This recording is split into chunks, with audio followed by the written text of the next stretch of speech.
Dr. Peter Cohen, here at the Cambridge Health Alliance Respiratory and COVID Ambulatory Clinic. We've had a unique opportunity over the last few weeks to see hundreds of patients presenting with respiratory symptoms in the setting of the COVID pandemic. What we realized is that not all providers are going to have the opportunity to see so many patients.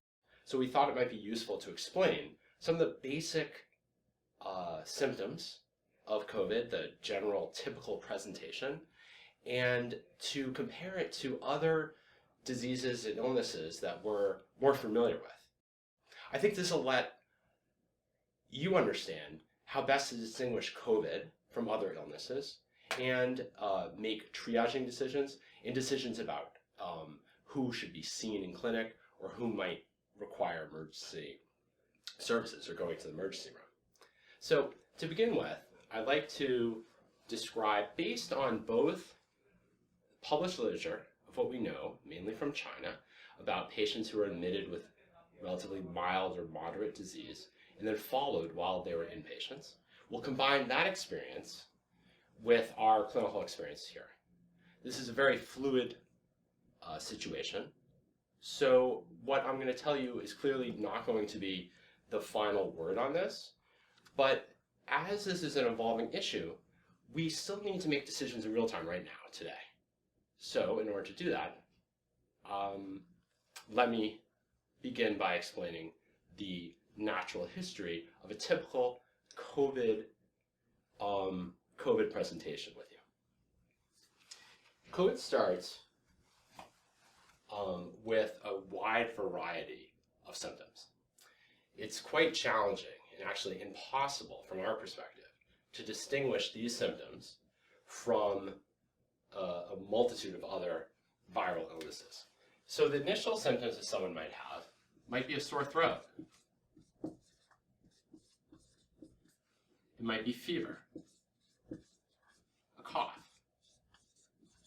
or it could be GI symptoms, maybe abdominal pain, or diarrhea.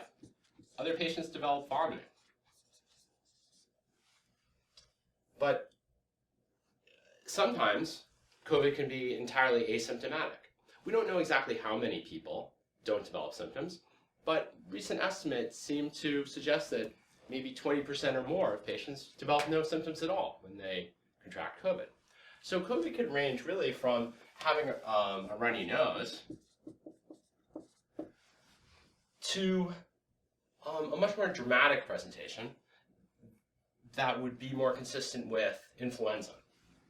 That might be sudden onset of the high fever along with myalgias. So it really runs the gamut from asymptomatic to a very strong virus like influenza. So maybe and in there it may look like strep throat, it might look like a bronchitis, or even a GI bug, or even having eaten something a little off the night before. At this stage of the illness, it's basically impossible to distinguish a patient with COVID from a myriad of other common ailments. And if this is all that we knew about the presentation, we'd pretty much be at a loss, have to throw up our hands and say, if you have pretty much almost any symptom, including headache, you might have COVID. But there are some tips, some hints that something else is going differently. One of the things is that very early on, people might lose their sense of smell. This could very well be a tip-off that we're dealing with COVID. The other symptoms are very nonspecific.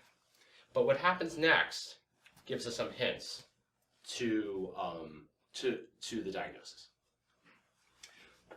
What's most important about all of these early symptoms, including rash, is that we haven't yet seen dyspnea. Shortness of breath, interestingly, does not seem to be a common initial presentation for COVID.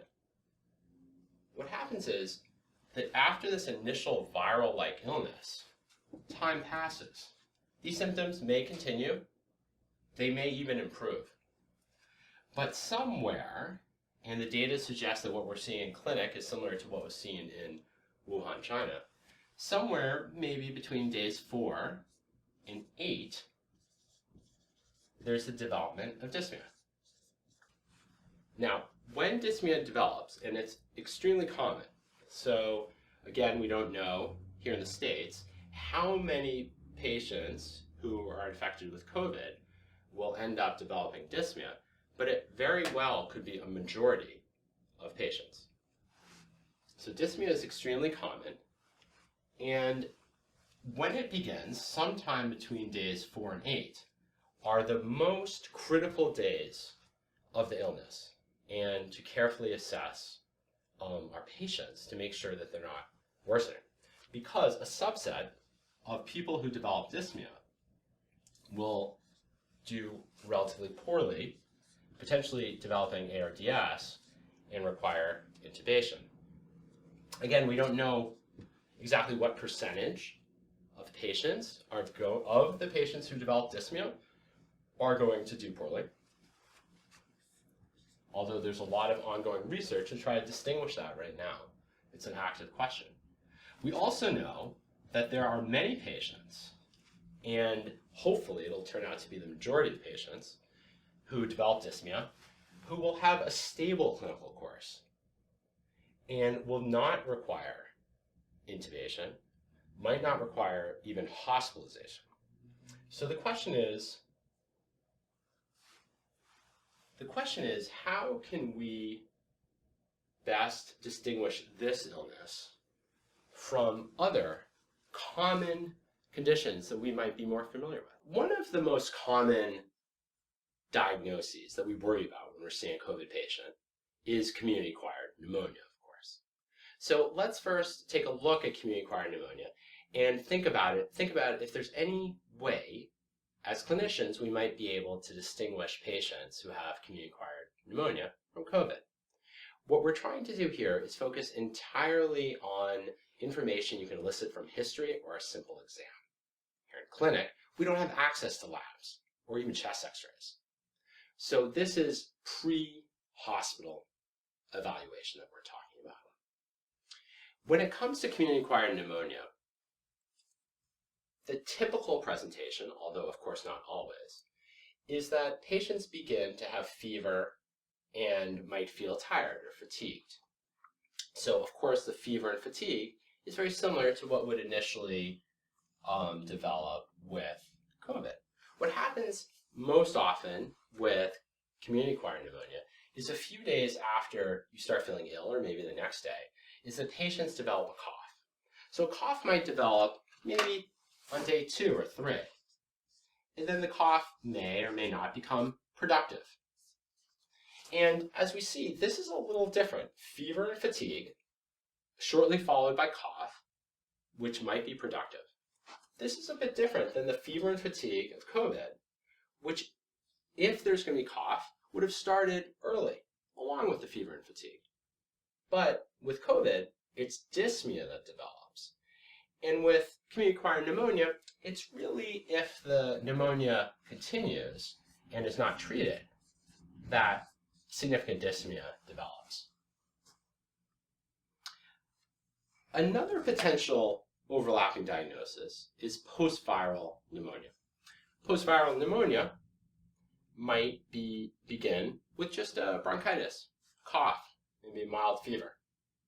So here we have the cough being the start of the symptoms. But if one were to develop a post-viral pneumonia, then after the cough and fever develops, one might out here, maybe 5-10 days later, develop increasing fevers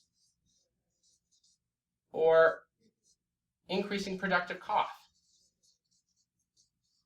Again, the dyspnea might follow later, more commonly. Whereas with COVID, we're seeing the dyspnea is starting here, and that patients generally are not developing new productive coughs on day 4 through 8. They're developing dyspnea. Another potential diagnosis is influenza. That, of course, will depend on the prevalence of influenza in your community.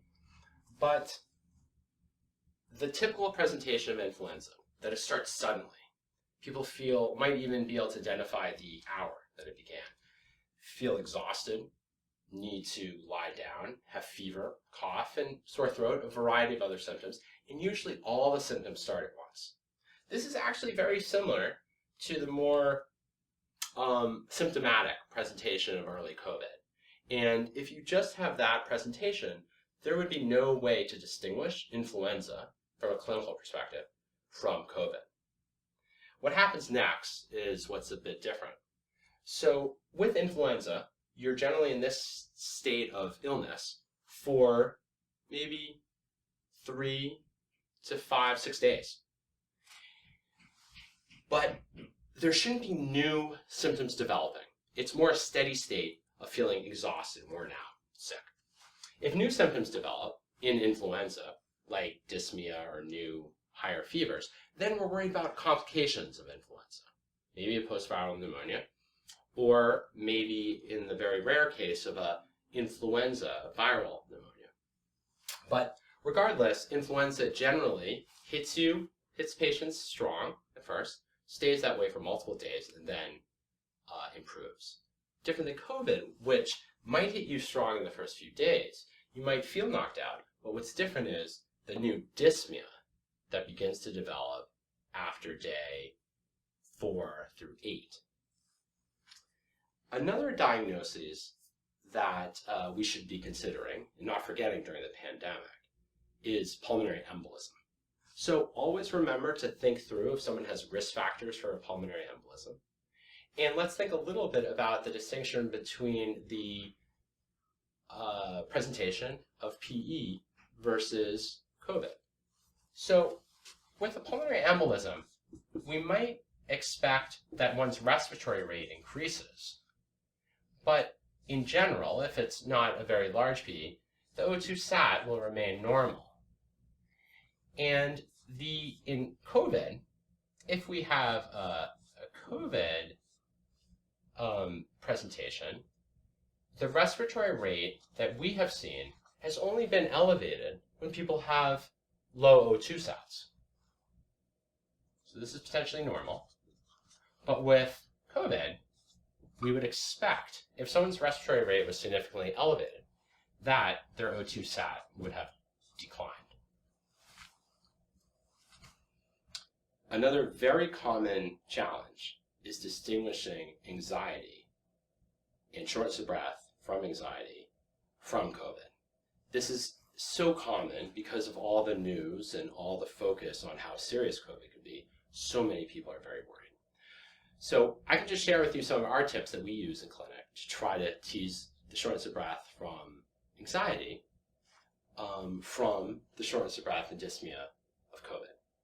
First off, it's when the shortness of breath begins. What we've seen with anxiety is that if someone has any viral symptoms, almost immediately, within hours, they start having trouble getting air into their lungs. Now, remember that COVID, the dyspnea in COVID, takes maybe 4 to 8 days to develop. So if one, on the exactly same day that they're developing fever, or cough, or a sore throat, starts feeling that it's hard to breathe, our clinical suspicion for COVID is a little less. However, we would certainly test those patients to help us make that distinction. Another tip for trying to distinguish anxiety from a COVID-related dyspnea is the patient's description of the shortness of breath. In COVID, the shortness of breath is going to interfere with daily activities. It will get worse if you go up a flight of stairs. If you're trying to cook or take care of someone, the shortness of breath will worsen. What we hear from patients who are anxious and developing trouble breathing is that it's more of a sensation that it's hard to get air into the lungs. And often, our patients are able to proceed with the normal chores of the day without any problem and actually don't even notice any shortness of breath when they're doing their chores. But when they stop and sit down, or they're trying to go to bed at night, they have a feeling of suffocating or inability to get air into their lungs. That might be a hint that shortness of breath is coming from their anxiety related to the virus rather than the virus itself. Other diagnoses to keep in mind are acute pericarditis. Asking a patient who develops sharp phleuritic chest pain if sitting up and leaning forward relieves that pain or lessens the pain might be helpful in distinguishing acute pericarditis from other diagnoses. Strep throat, also very similar to COVID, because COVID can absolutely present with fever, sore throat, just like strep throat does. The difference is that if you have strep throat, between days 4 and 8, you're not going to be developing dyspnea. And in fact, if you don't have complications of strep throat, it will resolve on its own. But of course, we would recommend treating it earlier when appropriate.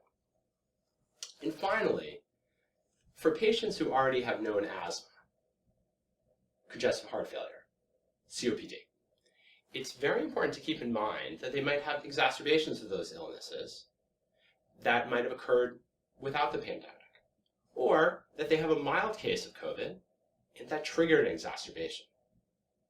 In those situations, it's very important to keep that in mind. Is this the typical presentation that they have when they've had exacerbations in the past?